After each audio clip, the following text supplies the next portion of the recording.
The Swiss Alps are famous for their neutrality, but for 80 years they have been hiding the evidence of one of history's greatest war crimes. Where was the most impressive mountain landscape you've ever seen?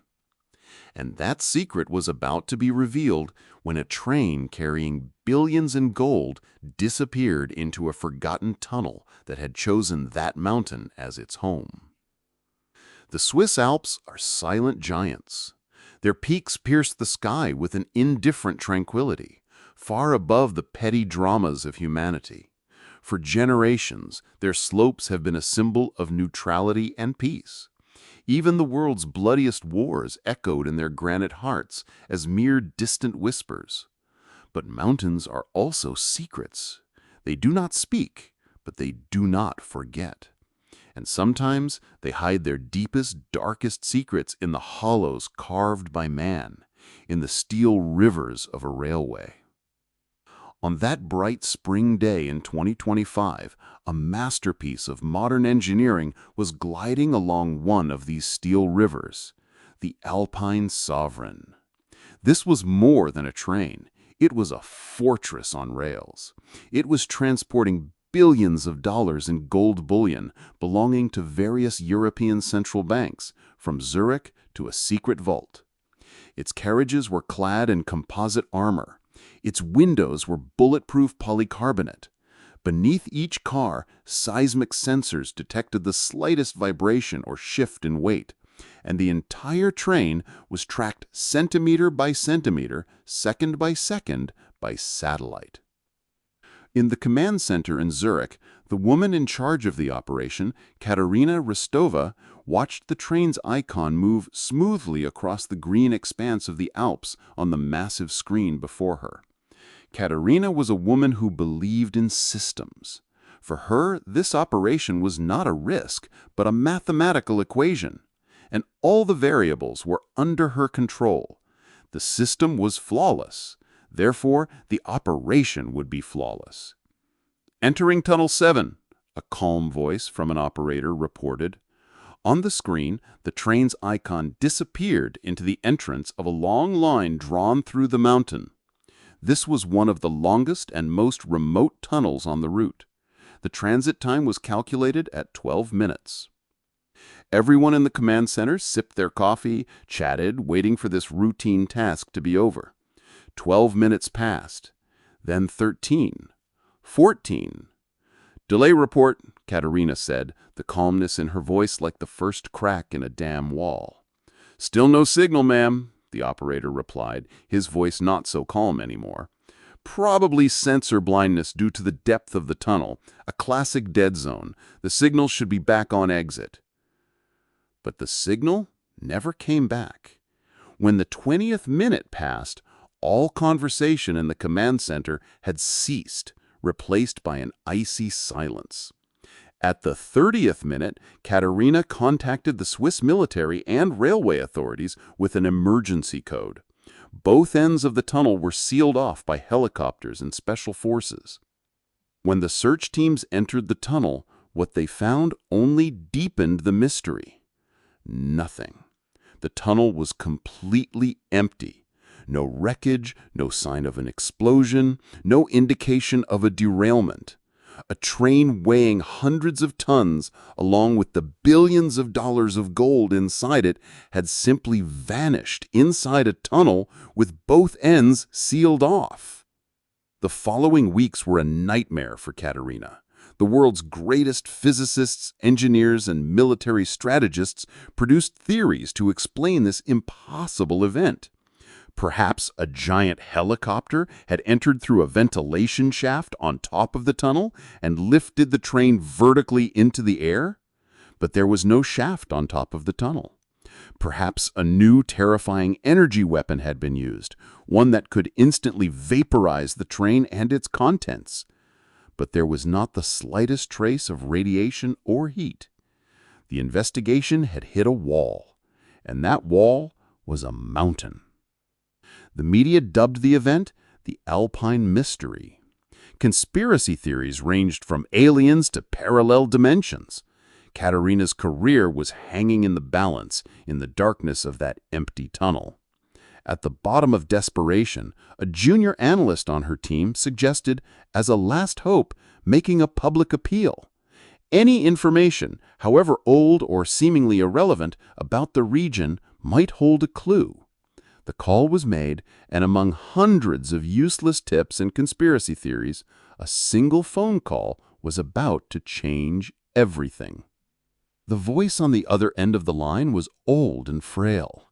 The caller was a 90-year-old retired railway engineer named Elias Vance, living in a nearby nursing home.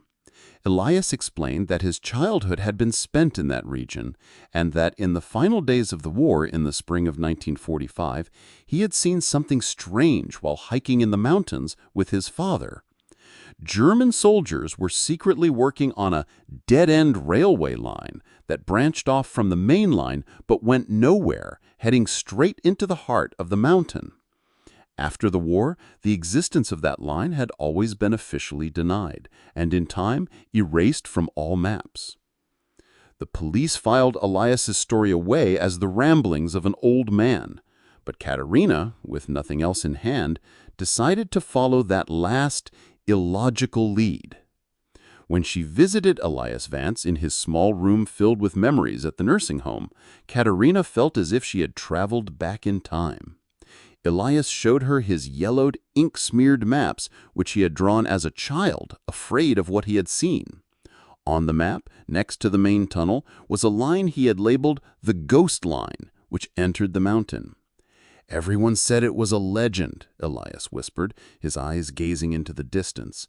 "The legend that at the end of the war, the Nazis had hidden a gold train filled with all the gold and art they had stolen somewhere in the heart of the Alps. It is said that that train also disappeared in this region." And then Elias explained his theory. Katerina's train had not disappeared. It had been diverted. The thieves had not dug a new tunnel. They had reawakened a secret 80-year-old tunnel. "My father was an engineer," he used to tell me, "how brilliant the Germans were at railway engineering. He said they could build a camouflaged switching mechanism inside a tunnel, branching off from the main line, but in a way that would be completely unnoticeable from the outside. The thieves did not hijack the train. They just flipped a very old and very secret switch." Katerina, in that moment, had to accept a truth that a corner of her mind had always rejected. Perhaps the answer was not in the latest state-of-the-art satellites, but in the childhood memories of a 90-year-old railway engineer and in a forgotten legend of the Second World War. The historical knowledge of Elias and the modern technology of Katerina were united in an unprecedented partnership. Katerina directed the most advanced ground-penetrating satellites and drones to the region Elias had marked on his childhood maps. And after a week of scanning, the radar detected the anomaly.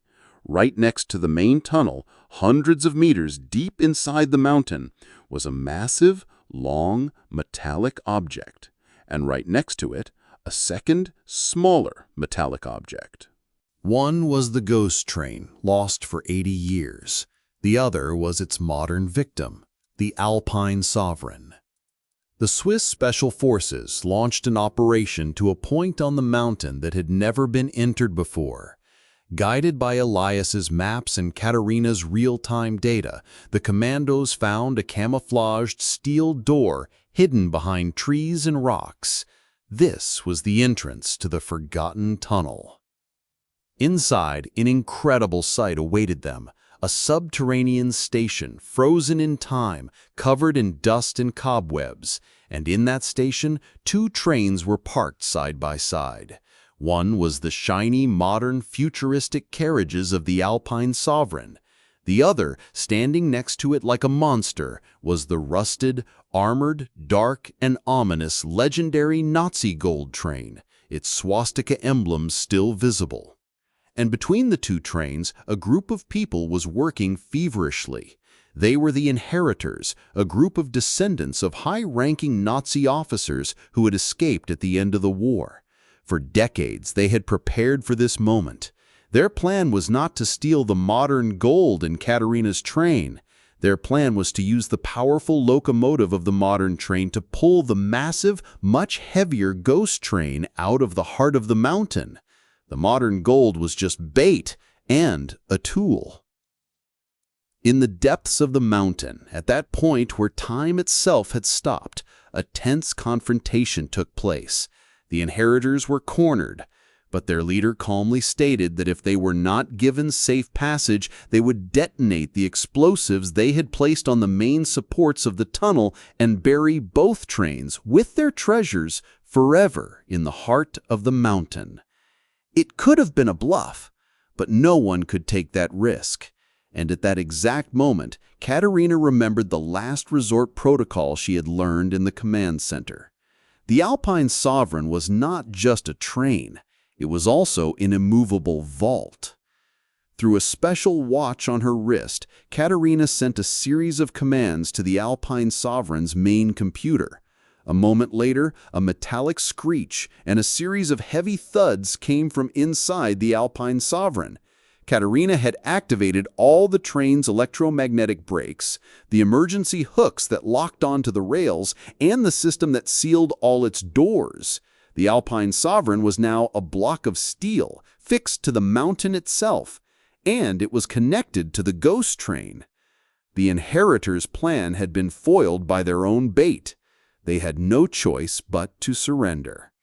When the operation was over, the world watched as one of the greatest legends of the 20th century was revealed to be a shocking reality. Both shipments of gold had been recovered, and the mountain had finally surrendered the secret it had kept for 80 years. In the final scene, Elias Vance was brought to the mouth of the newly discovered tunnel by Katerina. The 90-year-old man looked inside, into that dark void. Perhaps he was seeing the ghosts of the German soldiers he had seen as a child, or the shadow of that ominous, dark train. His eyes filled with tears. He was not a crazy conspiracy theorist. He was just the keeper of a memory that no one believed, and that memory was now known to the whole world. History's greatest secrets are sometimes hidden in the most unexpected places, in the heart of a mountain or in the memory of an old man. To discover how forgotten legends can shape our modern world, don't forget to subscribe to Parallel Storylines. See you in the next case file.